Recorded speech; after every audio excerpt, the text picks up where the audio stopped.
ne sais pas si vous savez, mais au moment de partir dans le désert avec le peuple de Dieu, si on parle des enfants de Jacob, ensuite des 12 tribus, qui ensuite deviennent esclaves pendant un temps sous le Pharaon, au moment de la libération, Dieu dit à Moïse qu'il demande à chaque femme de demander à sa voisine et à celle qui est dans sa maison des vases d'argent, des vases d'or et des vêtements. Vous avez déjà lu ces passages-là?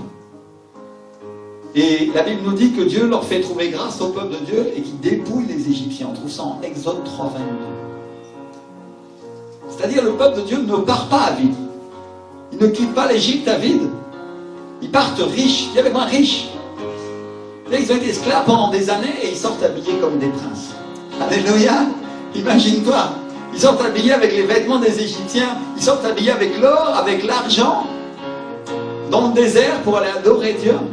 La Bible ne nous dit pas qu'ils font l'aumône. Non, non. Elle ne dit pas qu'on leur a donné ces vêtements parce que, oh, les pauvres, non. Non, non. Elle dit que Dieu leur fait trouver grâce aux yeux des Égyptiens et qu'ils leur ont tout donné. Il leur donne ce qu'ils avaient volontairement. Alléluia. Et la Bible dit qu'ils les ont dépouillés. Et dépouiller, ça veut dire prendre tout. C'est-à-dire, ils étaient esclaves. Mais à cause des fléaux que Dieu a envoyés sur Pharaon, les Égyptiens se disent, non, non, on va leur donner, non? Parce que nous, on veut se débarrasser de ça. Alléluia, vous comprenez? Et il leur donne absolument tout.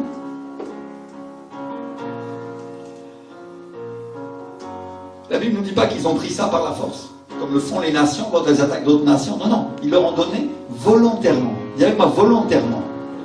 Alléluia. Et pourquoi? Parce qu'ils reconnaissent que Dieu est avec eux. Ils reconnaissent qu'ils sont des princes de Dieu. Et mes frères et sœurs, c'est ça qui va se passer avec toi.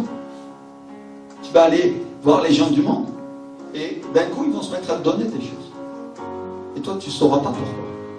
Et lui, il dira, ah, je l'avais gardé pour quelqu'un et je ne sais pas pourquoi, mais je vais te donner à toi. Alléluia. Je ne sais pas pourquoi, mais je te trouve sympa. Alléluia. Tu m'es favorable, quoi. Alléluia. Alors qu'est-ce que je fais? Je vais te donner cette chose-là. C'est ce que le Seigneur fait. Amen.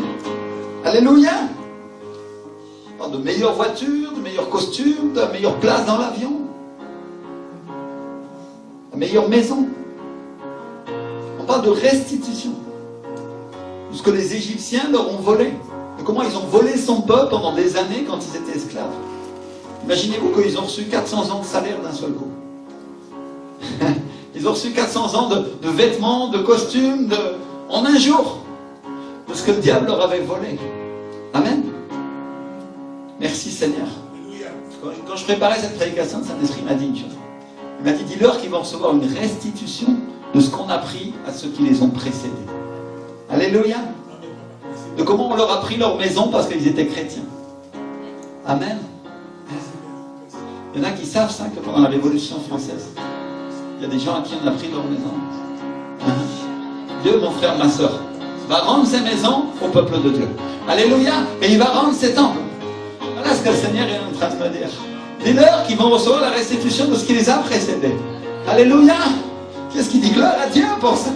Merci Seigneur. Alléluia. Merci Seigneur.